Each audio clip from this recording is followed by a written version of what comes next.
मित्रांनो, नमो शेतकरी महासन्मान निधी योजनेचा 9व्या हप्त्याची वाट पाहणाऱ्या लाखो शेतकऱ्यांसाठी आजची ही महत्त्वाची अपडेट आहे. गेल्या काही दिवसांपासून 9व्या हप्त्याबाबत अनेक चर्चा सुरू आहेत. त्यामुळे नेमकी परिस्थिती काय आहे हे सोप्या भाषेत समजून घेऊया. सध्या राज्य सरकारकडून 9व्या हप्त्याबाबत काही महत्त्वाच्या घडामोडी समोर आल्या आहेत. कृषी मंत्री दत्तात्रय भरणे यांनी विविध कार्यक्रमांमध्ये शेतकऱ्यांच्या हितासाठी सरकार कटिबद्ध असल्याचे सांगितले आहे. तसेच पात्र शेतकऱ्यांपर्यंत योजनेचा लाभ पोहोचवण्याबाबत सरकार सकारात्मक असल्याचेही त्यांनी स्पष्ट केले आहे. दरम्यान केंद्र सरकारने पीएम किसान योजनेचा 23वा हप्ता 20 जून 2026 रोजी पात्र शेतकऱ्यांच्या खात्यात जमा केला होता.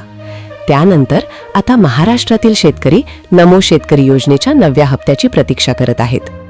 काही माध्यमांमध्ये आणि काही यूट्यूब चॅनलवर ऑगस्ट महिन्यात हप्ता मिळू शकतो अशी शक्यता व्यक्त केली जात आहे. पण ही केवळ शक्यता आहे. जोपर्यंत राज्य सरकारकडून अधिकृत शासन निर्णय किंवा निधी वितरणाबाबत घोषणा होत नाही, तोपर्यंत कोणतीही तारीख निश्चित मानू नका.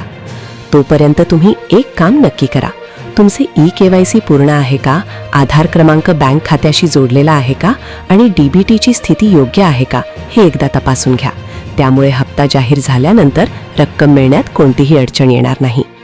9व्या हप्त्याबाबत अधिकृत आदेश, निधी वितरण किंवा तारीख जाहीर होताच त्याची माहिती आपण सर्वात आधी या चॅनलवर पाहणार आहोत.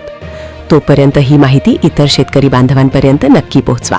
पुन्हा भेटूया एका नव्या आणि महत्त्वाच्या अपडेटसह. धन्यवाद.